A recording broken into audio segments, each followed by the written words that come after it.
प्यारे दोस्तों नमस्कार, मैं रिपोर्टर राहुल आंधी आपके साथ अभी हम मौजूद हैं जगन्नाथ सिंह के साथ। जगन्नाथ सिंह जी भी इस बार जो बिंदकी में अधिवक्ताओं का चुनाव होना है उसके अध्यक्ष पद के लिए दावेदारी कर दी है। जगन्नाथ सिंह जी, आपने पहली बार दावेदारी की है?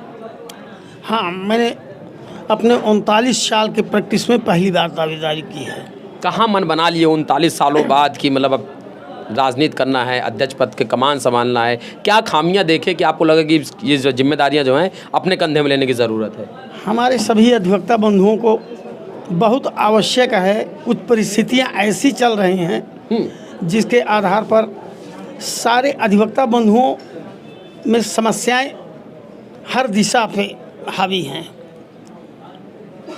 जिनको समुचित तरीके से चलाने के लिए जी कुछ बदलाव और कुछ चीज़ें बेहद आवश्यक हैं। कौन सी समस्याओं को आपने भांपा है, समझा है, परखा है कि अब लगता है कि अब आप ही उनको दूर कर सकते हैं? कुछ समस्याएं हमारे बार बेंच की हैं जिसके आधार पे बहुत छोटी छोटी चीज़ें हैं कि जिनमें समस्याएं उत्पन्न हो रही हैं। बहुत छोटी चीज़ों के अंतर्गत बहुत सारे केसेस जितने आदेश हो जाते हैं, आदेश होने के बाद अमल दरामद भी उनके 3-3, 4-4 महीने नहीं हो रहे हैं। बंटवारे के केसों में तमाम समस्याएं हैं और ये तो न्यायालय करेगा ना कि अध्यक्ष करेगा? हदबंदी के सब्जेक्ट में तमाम समस्या, इसका निस्तारण 4 भले संभ्रांत अधिवक्ता बंधुओं के या बार बेंच के माध्यम से बैठ करके इनका निस्तारण सुनिश्चित तौर पे किया जा सकता है। और भी तमाम समस्याएं हैं जो हमारे अधिवक्ता बंधुओं के मध्य में हैं, वो इस पद से ही हल हो सकती हैं। अच्छा, और क्या देखें आप? अच्छा, जो पिछले बार के जो यहाँ से अध्यक्ष थे, अभी कार्यकाल उनका खत्म हुआ है, सुशील कुमार वाजपेयी और सत्यार्थ सिंह महामंत्री पद के, दोनों लोगों में क्या देखे? क्या आपकी जो समस्या बताया, क्या इन लोगों ने दूर नहीं की? कभी लोगों को चिताया आपने? मैं इस परिप्रेक्ष्य में कोई भी वक्तव्य देने में असमर्थ हूँ।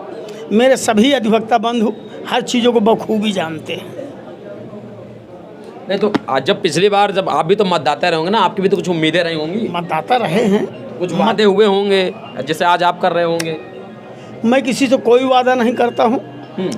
मेरा व्यक्तित्व और मैं इतने दिनों से सब अधिवक्ताओं के मध्य में रहा हूँ, सभी मुझे भली भांति अच्छे से जानते हैं कि मेरा कैरेक्टर क्या है, मैं क्या हूँ और क्या कर सकता हूँ। मैं जो बात कहता हूँ सर्वथा सत्य कहता हूँ। मेरे अधिवक्ताओं को मुझ पर विश्वास है। मुझे हर जाति वर्ग हर व्यक्ति का समर्थन और सहयोग मिल रहा है। कोई ऐसी जाति नहीं है जिस दिशा से अधिवक्ता बंधुओं को मुझे समर्थन न मिल रहा हो। चलिए, बहुत अच्छी बात है कि आपने सभी के बीच में सामंजस्य बैठा रखा है।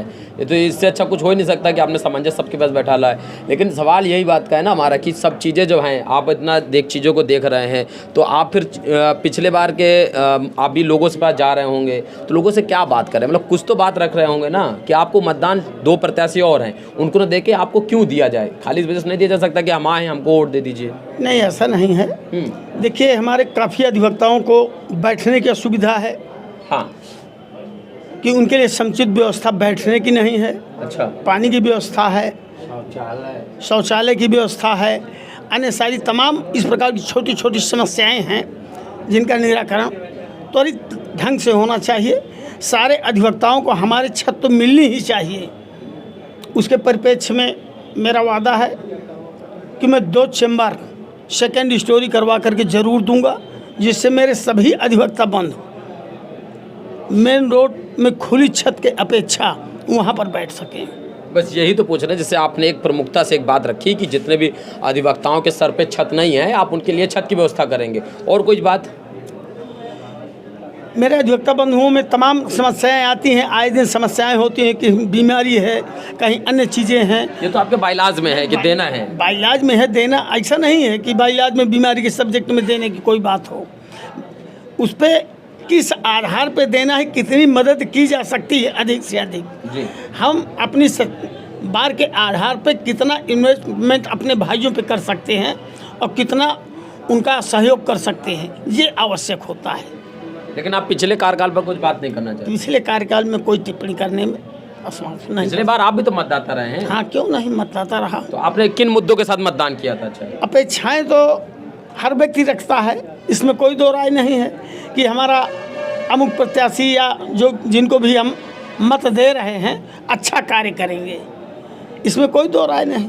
वही तो हम आपसे जानना चाह रहे हैं कि जब आप पिछले बार मतदाता थे और मतदान तो आपको भी इस बार भी करना है, 3 महामंत्री हैं, किसी न किसी को देंगे, अध्यक्ष में आप अपने आप को ही देंगे, लेकिन जब पिछले बार आपने मतदान किया है तो कुछ मुद्दे होंगे ना कि बस यूं ही जैसे नॉर्मल आदमी, गांव के आदमी को होता है कि ठीक है मतदान करना है, कर दिया।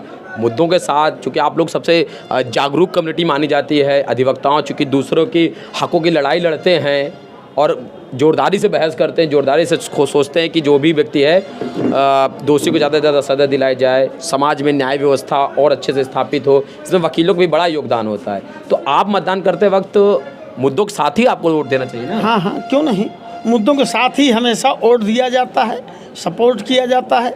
लेकिन अब आगे क्या होता है वो अलग की बात है। लेकिन इस समय जो भी प्रत्याशी मैदान में हैं उनको हमारे अधिवक्ता बंद हो 3 बार 4 बार देख चुके हैं कि उनके द्वारा कितना कार्य किया गया है, कितनी। महेंद्र सिंह यादव तो दूसरी बार चुनाव लड़ेंगे, एक बार चुनाव हार चुके हैं। ये इशारा आपका कहीं शुक्ला जी को और तो नहीं है, चूँकि 3 बार वही अध्यक्ष रह चुके हैं। इशारा किसी के ऊपर नहीं मेरा। इशारा तो मेरे अधिवक्ता बंधु सब समझते ही हैं। अब इशारे के सब्जेक्ट में कुछ कहने की आवश्यकता नहीं किसी से, कोई कहने की ज़रूरत नहीं है। इन्होंने पहली बार पर्चा दाखिल किया और पहली बार में ही अध्यक्ष पद के लिए दावेदारी की है।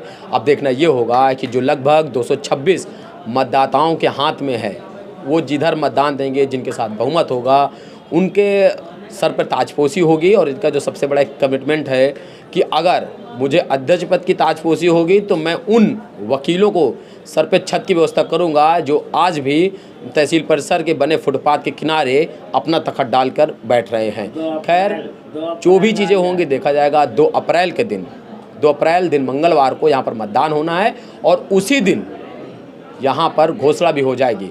पिछले बार तो तमाम सारे आधापाई देखने को मिला था। इस बार क्या होगा, शांतिपूर्वक होगा या फिर से कुछ हो हल्ला होगा, ये उसी दिन समझ पर आएगा। और प्रयास करेंगे कि हम कवरेज करें। वीडियो जर्नलिस्ट सत्येंद्र के साथ मैं राहुल, आंधी एक्सप्रेस, धन्यवाद।